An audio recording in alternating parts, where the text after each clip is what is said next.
Welcome to The Accidental Trainer, a podcast where you'll hear firsthand stories and tips on how to start and grow your training career. Hello, everyone, and welcome back to another episode of ATD Accidental Trainer podcast. I'm your host, Alexandria Clapp, and today we have with us Jonathan Halls. Jonathan is an author, consultant, and he is helping people and organizations streamline talent development to be digital, based on learning science, and focused on business results. Welcome, Jonathan. Hey, Alexandria. Today, we have a very fun discussion planned. As you and I were already talking, this is going to be unique for you and I. We always chat about learning science and all sorts of different topics. And I'm going to try to be focused on one today with you. Does that mean I have to be focused? Well, we'll see. We'll see how it goes. For most of our L&D listeners, you've probably written a learning objective using Bloom's taxonomy. Maybe you even memorized that pyramid and those verbs: understand, apply, evaluate, create, analyze. It's practically instructional design canon. But what if we have been using Bloom's taxonomy in ways it was never meant to be used? What if this go-to framework is getting in the way of real learning? That is something that Jonathan said to me earlier this year, and it was a bug in my ear, and I wanted to revisit it and say, hey, can we talk about this on the podcast? So Jonathan is going to guide us through a thoughtful critique of Bloom's, and we'll chat about learning objectives. But first, let's chat a little bit about your origin story, Jonathan. How did you land in your current role? What was accidental in your journey? Well, actually, nothing was accidental. Well, maybe the outcome is accidental, but I always thought I'd end up being a trainer. When I was a teenager, 16 years old, I did my first ever training session at a local radio station, teaching local broadcasters how to present, write, interview, produce, edit radio programs. And I was mentored by another radio trainer, the Australian Broadcasting Commission, back in Sydney, Australia. And he always inspired me. He said, you know what? The best thing you can do is to learn. And he had a degree in adult learning, very influenced by Carl Rogers and also Malcolm Knowles. So he took me under his wing in a way, and it got me really excited. And so I started teaching broadcasting skills. After I left school, I went into broadcasting. I left high school and I said, I'm never going to university. I can't stand school. It was just not my thing. Teachers were too busy trying to stick me into a box. I didn't like it at all. So I'm never going to university. My parents, well, particularly my mother, was horrified. And so I went and started working in a local radio station without a degree. And I ended up being the assistant general manager and found myself doing consulting to other radio stations and running workshops for them. And one day I woke up and I realized somebody's going to ask me if I've got a degree. Can I really be teaching people how to present live on the air without having at least a bachelor's degree? So I thought about this and I decided I'm going to enroll in an associate diploma in adult education. So I went off there and I enrolled for that at the University of Technology, Sydney. So that's my alma mater. I liked it so much that I bumped it into a bachelor's degree. It was so much fun. And here's what's really interesting about that. I did not do one exam throughout that entire undergraduate degree. It was all assignments, essays, things like that. And it was also a teaching degree. So they had to come and observe me teaching and all that kind of stuff. And I use just about everything I learned from that degree today. I have not let go. I'm a bit like you, Alexandria, because I know you did psychology and you're always quoting statistics and figures and theories that you studied. But most people, they go and do a degree, they forget it and go and do something different. So at the end of that, I banged on the master's degree on that. And I was just really loving that. At that point of my life and career, I was in the process of moving to Britain, to where I worked for the BBC. So in a way, it's always been intentional. I've been a geek when it comes to learning. My framework is part adult education, the traditional stuff, Malcolm Knowles, Carl Rogers, a little bit of the radical stuff, Paulo Freire, who I'm a big fan of, and then cognitive psychology as well. So I'm a big fan of the whole idea of information processing. Just down the road from my university was the University of New South Wales. John Sweller of the cognitive load theory was teaching there and doing loads of interesting research. Not that I ever came into contact with John Sweller, but obviously read loads of his stuff. So the cognition piece, understanding what goes on in the brain. And then there was a fascination, particularly when I got to the BBC, with what's the point of training? If they're spending millions of dollars, in the case of the BBC, millions of pounds on training, what do I get out of that? And one of my bosses had a conversation with his boss and said, would it be more valuable if we spent the training budget on making another TV show? And that question always hung in my mind, because organizations spend so much money on training. What do they really get? So those things have kind of shaped my thinking and my motivation and my ideas over the last few years. So it wasn't so much I'm an accidental trainer, but perhaps my focus is what's accidental, because today I'm interested in the mechanics of learning, the culture of learning, and also business side of learning, in the sense of we're paid to do a job, just like the marketing department has to do a job. So when I consult with people, sometimes it's with learning executives on how they can pull those things together. Sometimes it's running programs, and I work on ATD's Master Trainer program, helping people rethink their practice through that kind of crazy, fuzzy, unfocused lens. I love it. I love it. I feel like that's a great framework, even the mechanics, culture, and biz side of learning, that folks, even if they don't hire you to be a consultant, could start examining in their organizations themselves saying, how are we doing these things and how are they connected? I am going to hold back from asking you more questions about your background so that we can get into the conversation about Bloom's taxonomy. So let's start big picture. And I'm assuming that you're going to help do some level settings. So maybe you'll help if folks don't exactly know what it is. Why do you think Bloom's taxonomy became so dominant in L&D? And what's the problem with how we're using it today? I think a couple of reasons. Number one, we never did anything on that area. So we just picked up what Bloom's taxonomy was. And so we applied something that was not designed for L&D into the L&D space. Secondly, I think that we are not comfortable with ambiguity. We've got to have models to prove our worth. We've got to say, well, this is based on this model. Otherwise, people won't hire us. And maybe that's where we need to have more conversations to educate people. So they're the two reasons I think that we use Bloom's taxonomy, but I'm not sure it's the most helpful tool for us in learning and development. Now, I know probably a whole bunch of people listening to your podcast, Alexandria, right now, clutching their pearls, saying, he just slaughtered a sacred cow. I don't prioritize the use of Bloom's taxonomy in my practice. Just saying that. And you'll see why in just a little bit. But a few years ago, I was actually facilitating ATD's Master Trainer program. I think I was in Dallas or Atlanta or somewhere like that. And we were talking about Bloom's and we were talking about the theory. And one of the participants who worked in a laboratory said, this really frustrates me.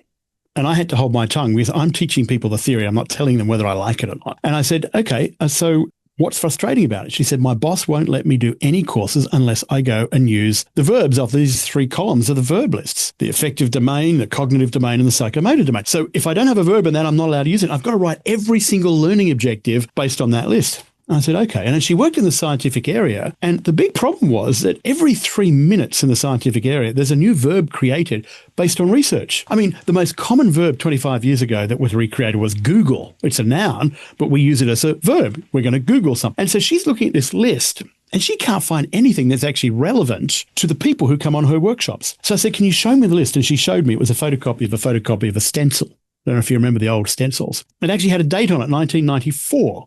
I'm going, wait a minute, here we are in 2020 using something from 1990 with words that don't even make sense in today's world. I find so many people are legalistically tied to this idea of, I've got to follow Bloom's taxonomy. Now, Bloom's taxonomy, and this is what most people, I think, understand but don't have enough time to process. Bloom's taxonomy was never designed for adult learning. And it was never designed for the work that we do in organizations. What happened was in 1948, a group of university and college examiners got together in Boston at a conference of the American Psychological Association. These folks at this conference got together and they said, you know what, we're all college examiners. What can we do to learn from each other? What can we do to make the way we write exams better? And they chatted around just like many of us do when we go to an ATD conference. We get around and we come up with these new ideas and say, why don't we try this? Why don't we try this? And they put together a committee to say, well, let's work out a way to be able to share resources to write better test questions. And they came up with the whole idea of the uniformity of learning objectives. In the process of doing that, they started pulling them apart. And like anything, you've got a kind of little orderly boxes, little buckets. And they started looking at things and I said, you know what, some of these skills we really don't do in high school classes or university classes. Some of these practical skills like bolting a machine together or doing something that more work related, perhaps vocational. So they said, yeah, well, maybe we need to put those aside. There's these other ones here about attitudes, these wishy-washy, squishy topics of attitudes and values and emotions. Yeah, okay, let's put them in this bucket. And they came up with this 3-bucket approach where they called domains, learning domains. And they said there were 3 learning domains. There's a cognitive learning domain, the psychomotor learning domain, and then the affective learning domain. In our world, we often abbreviate them with 3 words I hate, and that is knowledge, skills, and attitudes. If you take a very superficial level, they can kind of clunkily work. And I know I'm offending people by saying this, and I'd love to hear their perspectives as well. But for me, I look at this, I just don't think they work. Sorry, let's start with the cognitive. Cognitive skills are all about thinking, and knowing is part of it. Knowledge is part of it. But ultimately, when you look at the hierarchy, I'll get to that in just a second because it's kind of complex. The first 2 levels of the hierarchy start with knowing stuff and understanding. But the rest of them are about how you do things like analyzing, evaluating. They're thinking skills. So why we call cognitive skills knowledge, which is passive, doesn't really make sense to me. So that is often seen as a foundational layer of knowledge, objectives, right? You have to be able to have taken it in and processed it and know it and remember it to be able to then do something like the more active ones. So maybe that would be someone's partial defense of, are you saying that you agree with it, but you agree with that loose concept, but it's still flawed? Yeah, so I agree with the concept of building on top of knowledge. You need to understand something to do it. And I think there are good ways to argue that that's wrong too. I mean, it's one of those things, and I fall in the camp that, yep, you need to understand before you do, to me. But I know you can do stuff without understanding. Like I remember a teenage experience when a buddy of mine drove my stick shift and he'd never driven a car and somehow he did it and he didn't understand how to do it. So you can kind of somehow hijack that process. But in intentional learning that we do, you got to understand it. The thing is, when you look at Bloom's taxonomy, what is it? 6, I think, different levels in the cognitive domain. And I have to go back, so don't quote me, but the first 2 are knowledge, the rest are all thinking. I would say if we're going to categorize that entire domain, we should go with the majority rules, which is the thinking stuff, evaluating, synthesizing and stuff like that. That would be my reason for it. And I also think it's much more practical. When you look at the history of education, we can look at there's 2 main strands going back thousands and thousands of years. There's the concept of pursuing truth and knowledge, which really Plato, Aristotle, folks like that, and they argued philosophy, astronomy and mathematics. And that's where the word academy comes from. And it's really much influencing what we do in the academy and universities, and that is the pursuit of knowledge. Now, in the last 50 years, we've kind of watered that down as universities become more professionally focused. But essentially, if you think of Yale and Harvard and the Ivy Leagues, if you think about Cambridge and Oxford, if you think about the great universities, that whole education strand, it's all about what we know. And there's value about what you know. You go to a university lecture because the don or the professor is the esteemed, knowledgeable expert. Now, banging along in the background is another form of education, which goes back to hunter-gatherer times, and that is the practical skills of being able to survive. So mums and dads taught their children around the campfire how to gather and hunt. That kind of perpetuated over the years. Those skills of survival were taught into the Middle Ages when we had the apprenticeship scheme. And the apprenticeship scheme where if I was an 8-year-old kid, I'd be sent off to live in the master's home. Maybe I'm a blacksmith or a builder. And over 6 or 8 years, he would impart upon me the skills to become a master blacksmither or a master carpenter. We've got these 2 parallel streams of learning, which are really fascinating when you think about them. There's the university, which is kind of posh. And then you've got the apprenticeship model, which some people might say is a little bit working class. But these kind of trends have taken all the way, these 2 lines have come all the way down to where we are today. And we think of the trade schools and we think of the universities. I would argue, and there's good reason to argue against this too, but from the position I take, I would argue that corporate learning has more in common with the apprenticeship model because it's about skills and doing than it does with the university model. If you think about what we're doing in universities, it's about knowledge. I teach at George Washington University and I teach on a program for ATD at UPenn. I'm looking at imparting knowledge. But when I do workshops in the workplace, they don't want to know, they want to be able to do. So the contract in corporate training is more closely aligned with doing than it is with knowing. Now, this is where it gets really complicated. What we do in corporate training is because our experience has predominantly been with a university model where we're taught knowledge, elementary school is knowledge, high school is knowledge, university is knowledge, we fall into this knowledge world of this is what you're going to know at the end of the class. When really, if I'm in corporate learning, my clients want me to say to them, hey, at the end of this class, your staff will now be able to do this machine or operate that function or something else like that. So coming back to Bloom's taxonomy and the knowledge and all that kind of stuff, it doesn't mean knowledge is unimportant. It's just about the language we need, because to be able to do, you need to know. And that's kind of how that all plays together. So I sometimes think we overvalue knowledge to the detriment of what we do in training. And if you go and do a search about what people think of training, you're going to get some pretty negative things. And I think one of the reasons is because people go there, they get knowledge rather than skills. And the whole conversation in today's world of corporate is skills, skills, skills. Now, we have a good conversation about whether that's good or bad, and there's good and bad, but those skills are really what people are wanting to do. That's where learning objectives live. They live in how we do stuff. I just went down that kind of complicated pathway to say that when we think of the cognitive domain, I don't like to call it knowledge because I think it's really about thinking. And if I have a corporate client, they don't want me to teach somebody to know. They want somebody to be able to analyze a spreadsheet. They want somebody to be able to create or innovate a new product or service. So I think leaning into verb in that regard. The other piece was psychomotor. In the old world of knowledge, skills, and attitudes, we talk about knowledge, so I've talked about that. But the psychomotor domain is often called skills. And so if we say knowledge, skills, and attitudes, by using the word skills, we're implying that knowledge isn't a skill, or the cognitive domain is not a skill. And I actually think the cognitive domain is a skill. So I would rather describe psychomotor skills as being the physical skills. The next piece is the affective domain. And the affective domain is the squishiest domain of all of them. And we often talk about attitudes, knowledge, skills, and attitudes. In some quarters, they say knowledge, skills, and abilities because people say, what right have you got to analyze someone's attitudes? And I think that's a fair question. So they've replaced it with another A word, which I think is crap too. Abilities is such a wishy-washy, unconcrete word that tells us nothing, except we can go to meetings and sound like we know what we're talking about. I think we need something a bit more specific. And I would say mindset is a better term for effective skills. And so I would say, instead of saying there's the knowledge domain, the skills domain, and there's the attitude domain, I would say learning takes place in three domains: the thinking domain, the physical domain, and also the mindset domain. That to me is really powerful. It's probably the biggest thing that Bloom et al., because Bloom was chairman of a committee of university examiners, that was the biggest, one of the best things that they gave to us. But it's flawed because if I'm going to describe a learning objective of, let's say, how to give feedback to a subordinate, it's a crappy learning objective, but you know what I'm saying, right? Giving feedback to a subordinate means that I need to tell them what needs to be done, and I need to exercise body language. I need to exercise thinking skills, and I also need to have the right mindset. So my thinking skills are listening to what they have to say and framing the way I have that conversation. The body language and how I sit is a physical skill. It's a motor skill. If I just leaning back and just being really casual, that doesn't say anything. If I'm leaning slightly forward, using open body language, that's a physical thing.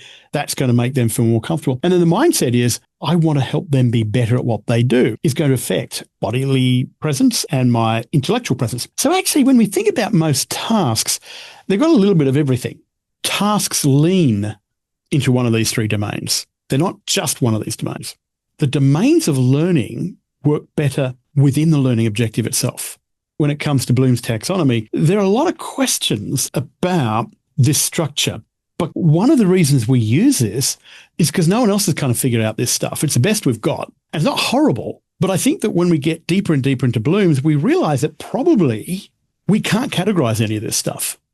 And all we can do is very loosely draw these connections. And I would argue from an intellectual perspective, really the domains of learning don't necessarily describe the learning objective. The domains of learning are actually describing the task we do. And that means we need to be very careful about how we describe a learning objective. And again, I don't want to diss this because it's valuable, but I want to challenge people. There are very good reasons for you not to follow Bloom's taxonomy without being heretical.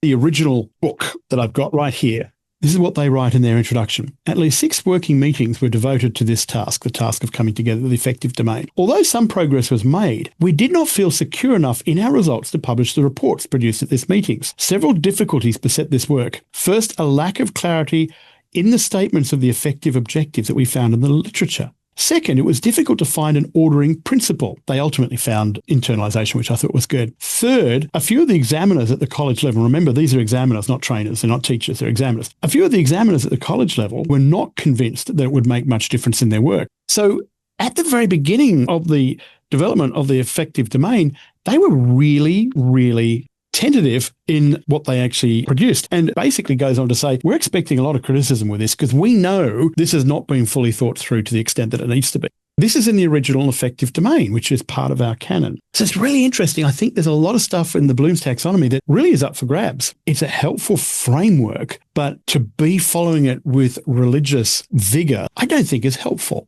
And I think that we end up being chained to the taxonomy rather than focused on helping people learn.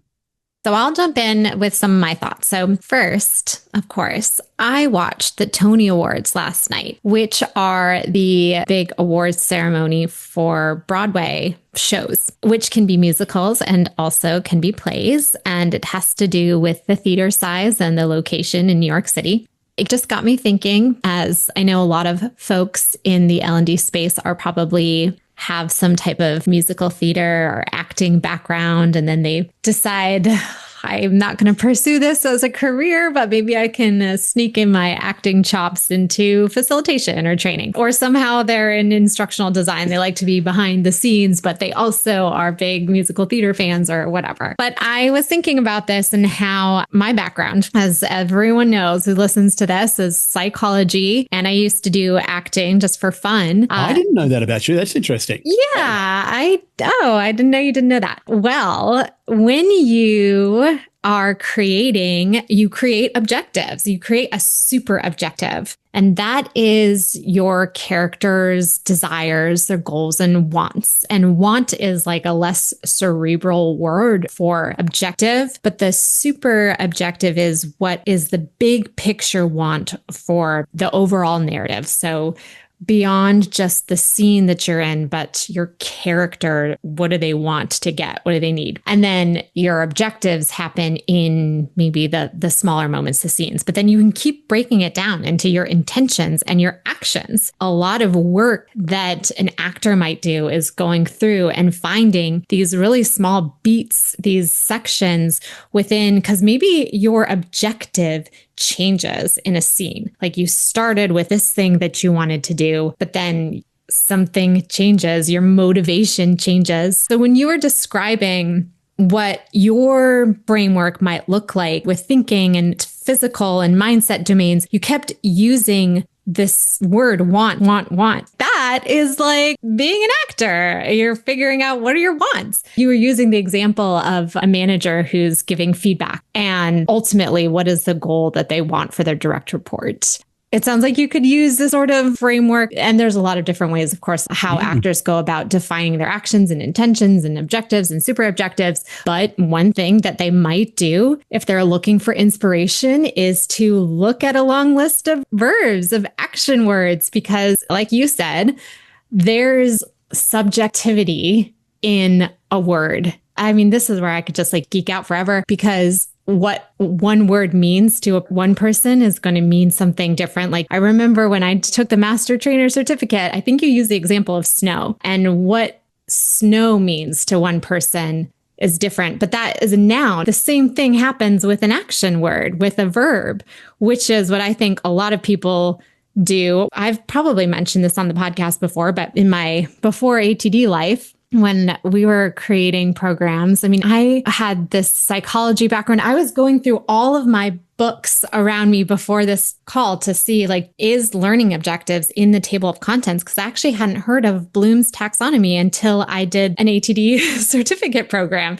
And I wasn't like, oh my gosh, we're doing everything wrong.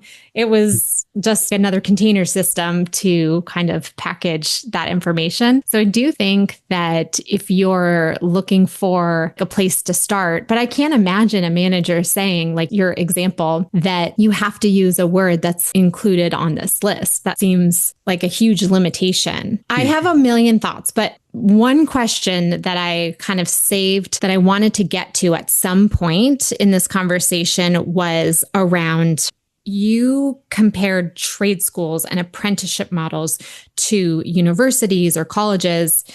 I don't know if you were also using that synonymously with like, here are technical skills and here are knowledge skills. Is that what you meant or no? Kind of in a rough way, Yep. My question was, as AI takes over the world. Oh, here comes AI. Well, just as people's roles change and they work behind a desk, they're doing less technical things, maybe. And I know you already said, I would argue that it is still more of a technical skill. But I want to go back to that and kind of poke at it and see if we can make that more clear, because someone named these like 21st century skills, which is always funny to me, as if like you didn't need critical thinking or problem solving or collaboration or like all the things that are in the bucket creativity before the 21st century. I think those were always important, but those are the things like are hard. They're like soft skills. Like, how do you break those down into little pieces? And I know that's what people do. Like, yes, I use cognitive task domain and I have this job domain analysis and it breaks down into what does creativity look like in this role. But I want to hear from your perspective of how do you write a learning objective for something like that? Fantastic question. And before I get to that, can I also just suggest a couple of quick things that you said? So what's going in my mind, a couple of really naughty words that people use in learning objectives. One of those is effective. They will be able to effectively do this. One of the big problems with words is when we've got abstract words that are not concrete, effective can mean anything to anybody. Words need to be really, really concrete. So that piece of the puzzle, effective, successfully complete. Well, what does that look like? What do you mean by successfully? No, let's define what successful is. So I think we need to be just conscious about words and verbs need to be concrete. They cannot be anything wishy-washy. The other thing too is that a lot of learning objectives are written without people taking too much notice of the word. So two words that often get mixed up are define and describe.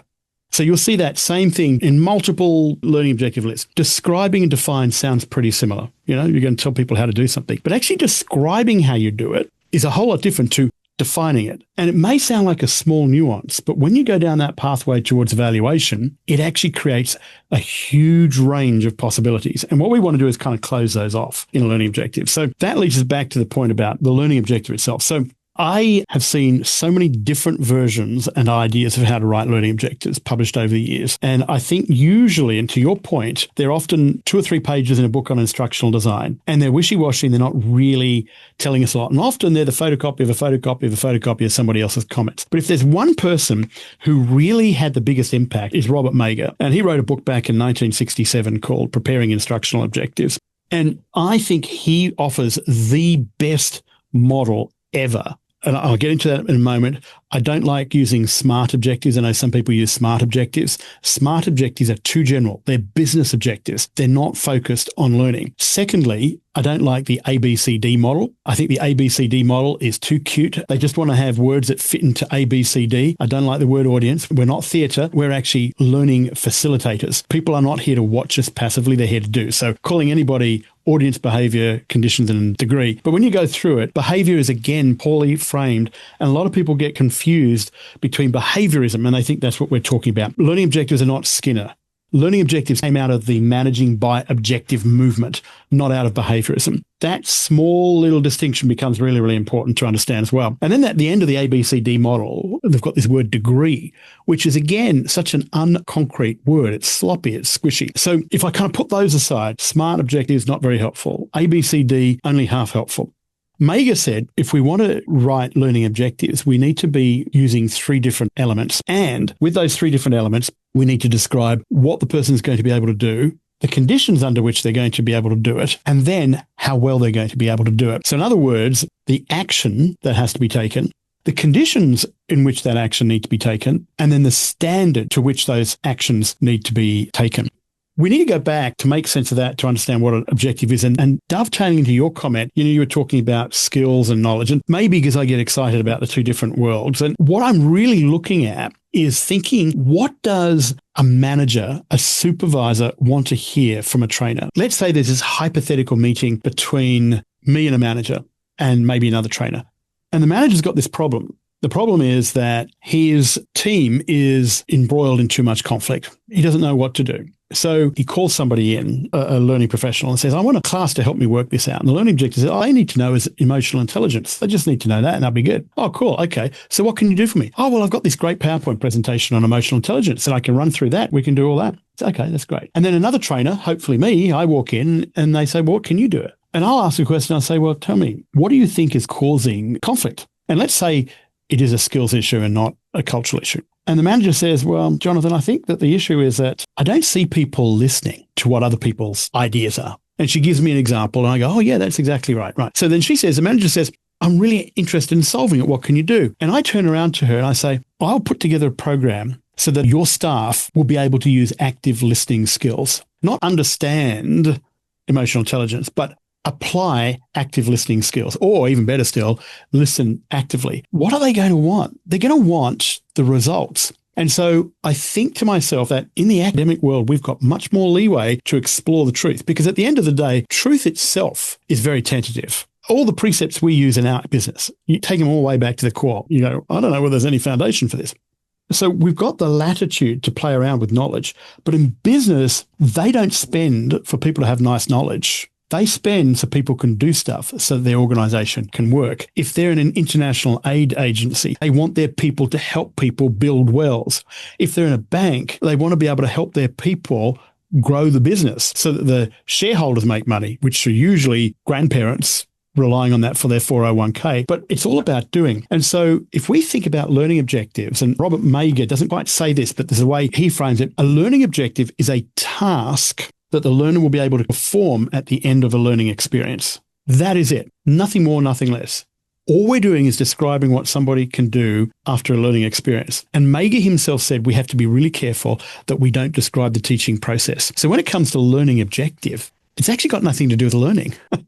That's the cool part. It's all about doing on the job. It's just what we're going to help people learn to do on a job. Interestingly, Mager uses the term instructional objectives. He doesn't use the word learning objectives, but that was a symptom of the time, the 1960s and 70s. So if we're going to describe a task people are going to be able to perform, so the manager knows that when she spends money on my training class, her staff are going to be able to come back and actually do that job, we need to be really specific. And so the first thing we do is we describe that action using a verb, an active verb, not a passive verb like understand, but an active verb like lift, distinguish, describe, identify. And then we need to be able to say where that task is going to be performed. So if we do that, let's say, I'm going to teach you how to brew a cup of coffee. That sounds good until you realize there's 5,000 different ways to brew a cup of coffee. I'm going to use a French press. Am I going to use a percolator? Am I going to use a drip machine? Am I going to use a commercial machine? So the condition is where we say where it's going to be performed and what tools. So I'm going to teach you to brew a cup of coffee using a French press. So now it's kind of focused in a home kitchen.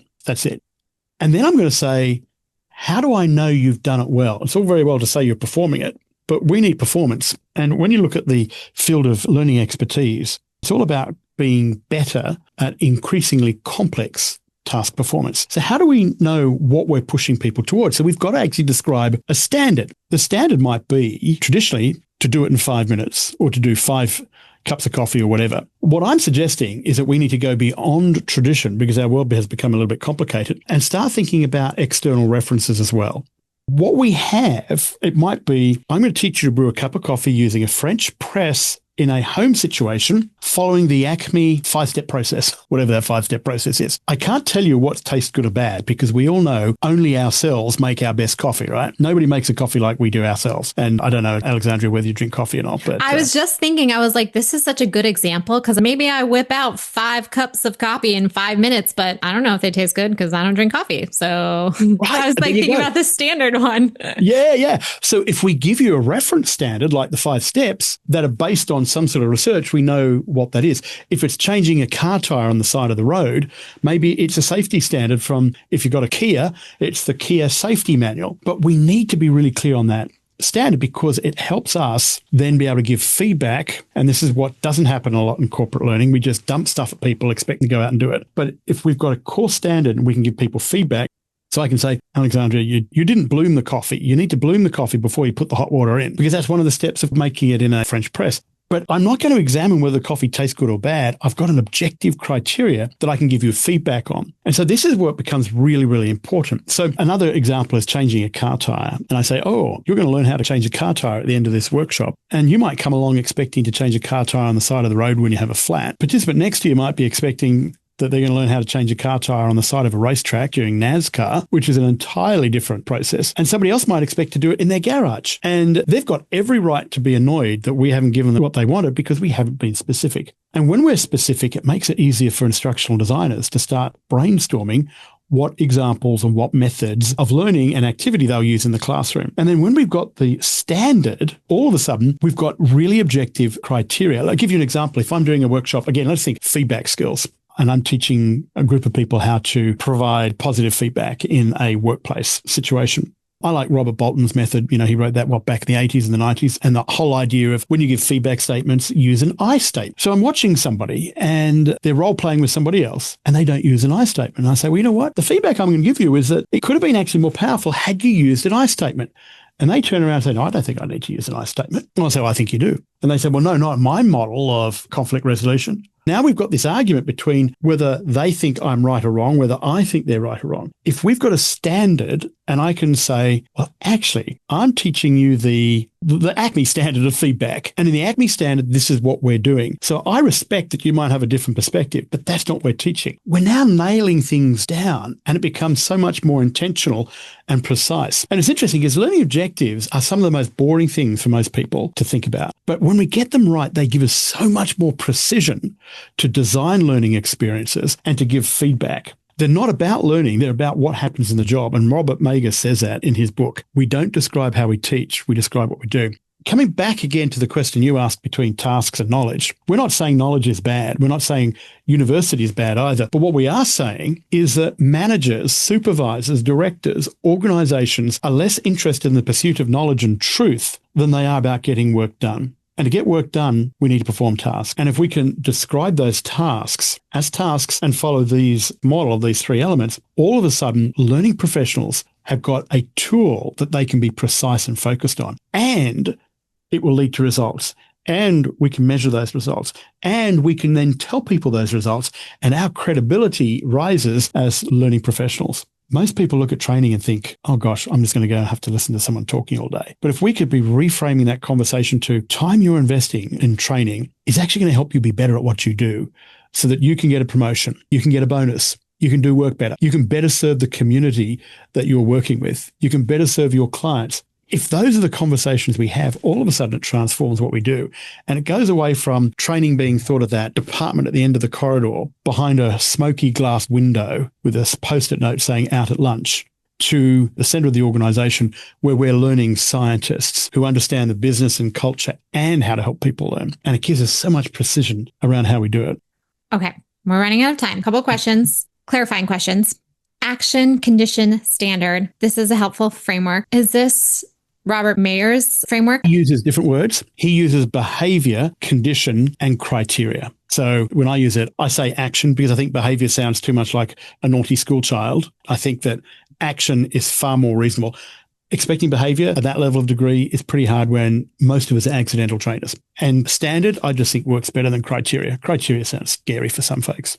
And people are going to still be using verbs. And you're saying active verbs versus passive. Yep. What should they do instead of referring to Bloom's verbs or still on the table as inspiration when you're looking for an action verb to define, kind of describe what you're doing? What's your recommendation? I'd say, first of all, stop thinking you have to get it right according to Bloom's taxonomy, because half of those Bloom's lists were not from the original research anyway. They're people being helpful coming up with lists. Instead, use those lists as an example to help you frame them, but interrogate each one of those verbs and make sure they really describe what that person's going to do. Because describe and define, to give that example, are very different, but they sound very easy. And a lot of people go down and go, oh, I'll pick define, when really they might be better served by describe. So by all means, use those, but just don't be held into this idea that I've got to come up with a cognitive and a psychomotor and affective. That's what I would do. Remember too, we need to contextualize this. I'm not talking about school education. I'm not talking about university education. I'm just saying that this framework's got questions and it wasn't originally designed for what we do. Going to those verbs, use it as a helpful guide, but just don't be constrained by those if you're working in the world of workplace learning. We had a great conversation. I am so tempted to keep on chatting, but we will put a pin in it for now. And let's switch gears back to you. I think you've given us some great frameworks, some great ideas. How are you currently learning and growing? I've bit the bullet, so to speak, and I'm actually doing a doctorate at the moment at Penn State. So it's something I meant to do about 25 years ago, but I was more interested in the social life 25 years ago. So actually that's keeping me active and keeping me learning. And in a way, I have always spent time reading journals for the latest research, but this is teaching me to read them differently, I suppose, and also think about how to construct knowledge for journals and all that kind of stuff. So that's kind of my big learning piece at the moment. Awesome. Well, thank you so much, Jonathan, for joining us today, chatting about learning objectives, Bloom's taxonomy, and hopefully folks have an idea of what to do instead of just solely relying on Bloom's taxonomy. Thank you so much. Thanks, Alexandria. Thanks for listening to this podcast from the Association for Talent Development. Be sure to check the show notes for resources mentioned in today's episode. And if you found the show useful or insightful, please be sure to like, subscribe, and share it with a colleague.